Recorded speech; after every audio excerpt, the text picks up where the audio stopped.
everyone, today I'm going to talk to you about protein.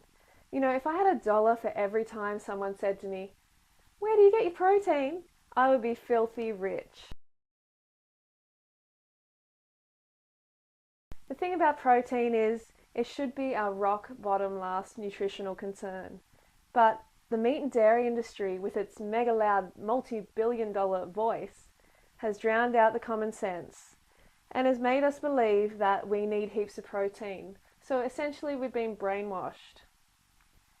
You know, in a world where we eat like pigs, but we're worried about a condition that only comes about through starvation, you know, it's really pathetic. And there isn't even a medical term for protein deficiency. Can you believe that? You know, kwashiorkor and marasmus are both caloric deficiencies. So they're not protein deficiencies. You know, like when you starve yourself, heaps of deficiencies are going to come about, of course. Protein is made up of amino acids, the building blocks of the body. There are 20 amino acids, 8 of them which are essential, meaning we have to get them from the food. We can't create them ourselves in our body. We also recycle between 100 and 300 grams of protein a day. So we get a lot from our own bodies, you know, from used digestive enzymes. So our nutritional needs for protein are very small, and they've been blown out of proportion.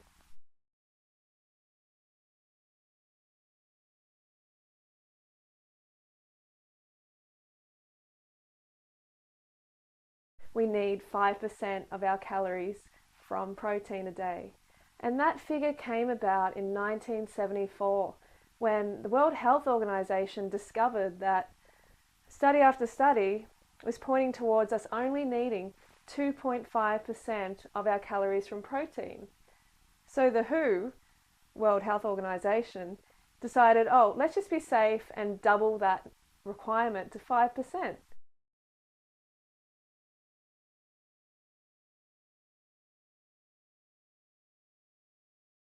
I recommend you get between 5 and 10% of your calories from protein.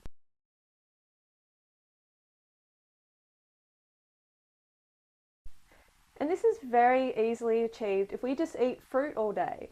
So say we ate watermelon for breakfast, bananas for lunch, and dates for dinner. We're going to get 5% or more, easily. So there's no need to worry about getting enough on a raw vegan lifestyle or even a vegan lifestyle.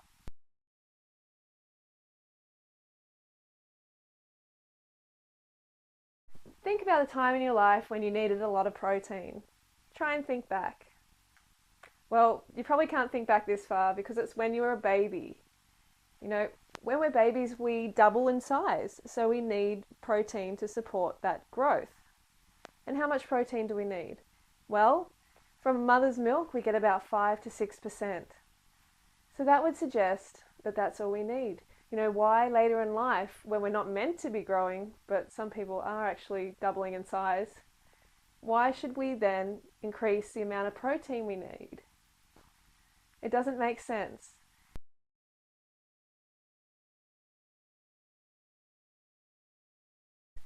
Say you're constructing a house, and at the start of the construction you need a lot of raw materials. You need a lot of bricks to build the house. But after that house is completed, if the bricks keep coming, then what are you going to do with them? They just start to become a problem around the house. And it's the same with protein. If we have too much protein in our blood, then it can lead to all sorts of problems.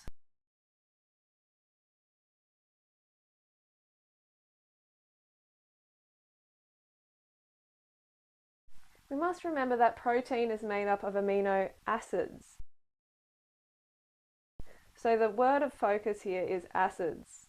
One particular amino acid is methionine, which is a sulfur-containing amino acid, which does break down into sulfuric acid in the blood.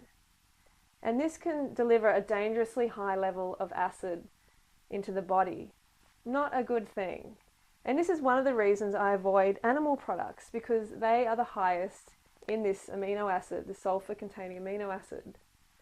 So next time you reach for the meat and dairy, please think about your bones, because what happens is your bones and your teeth are drawn on for their alkaline materials such as calcium. So your body draws from your bones and your teeth to neutralize that acid in your body.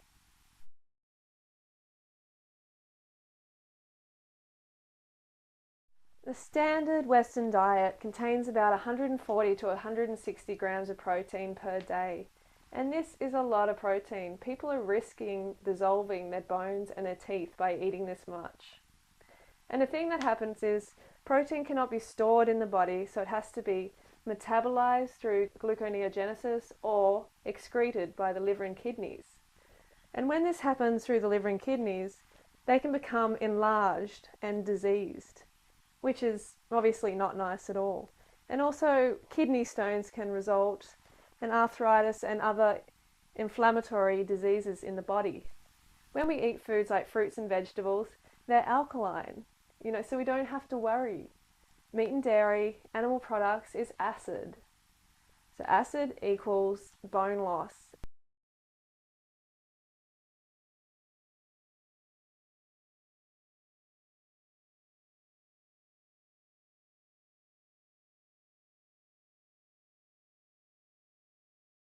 There's enough protein in plants to build the largest animals on earth, like cows and hippopotamuses and horses, elephants, giraffes.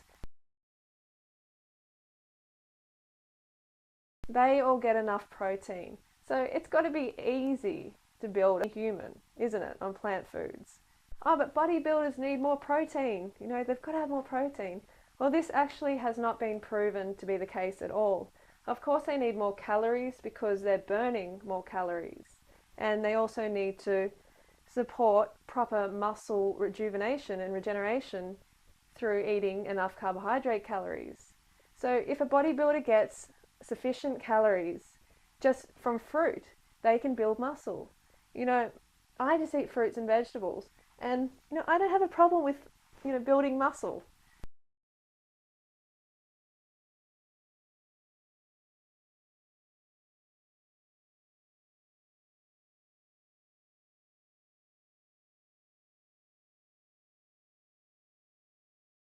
Meat does not build muscle, okay? Training builds muscle. When you go to the gym and you pump the iron, you pump those weights, that is when you're building the muscle. And when you're sleeping, that is when the muscle is building.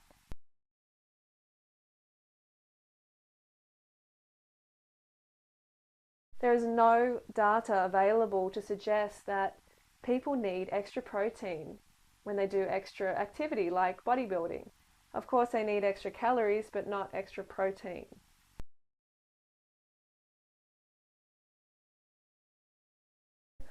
Oh, but what about the people who, lose so much muscle when they go vegan? Are they really losing muscle? Can you prove they're losing muscle? I haven't had one person come to me, with a DEXA scan and say, look, Freelee, here's results. Before vegan, I had this much muscle mass, and after vegan, I had this much muscle mass. Okay, it's possible if the person undereats on calories because they lose their motivation to exercise. They begin exercising less, and of course their muscles start to atrophy.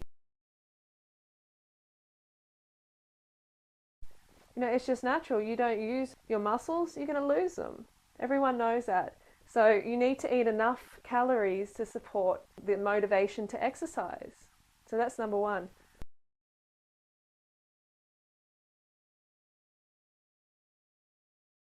When you go vegan, you lose a lot of fat and you lose a lot of water weight.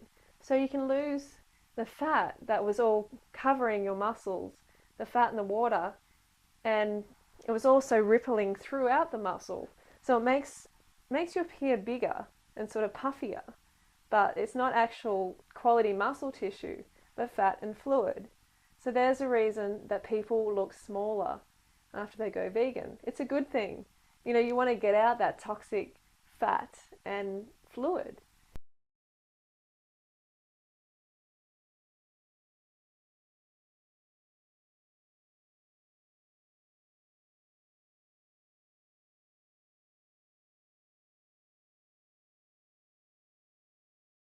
So basically the take home is ignore the meat and dairy industry recommendations.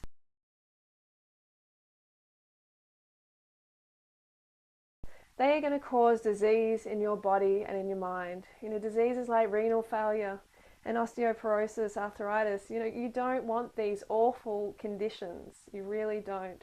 So please ignore their recommendations and just listen to nature. Fruits and vegetables are perfect. They're alkaline. They will build a beautiful body and a beautiful mind. So just get those in as much as you can. Also, avoid animal products because they're high in methionine, that sulfur-containing amino acid.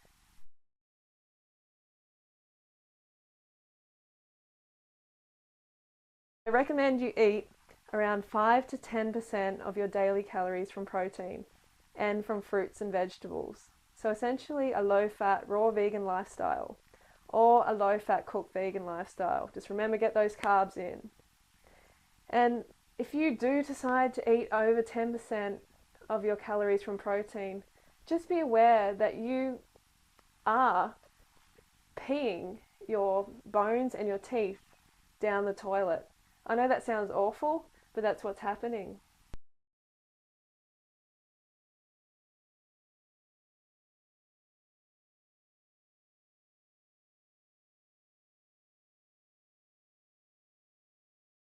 You may as well just say goodbye to your bones and your teeth.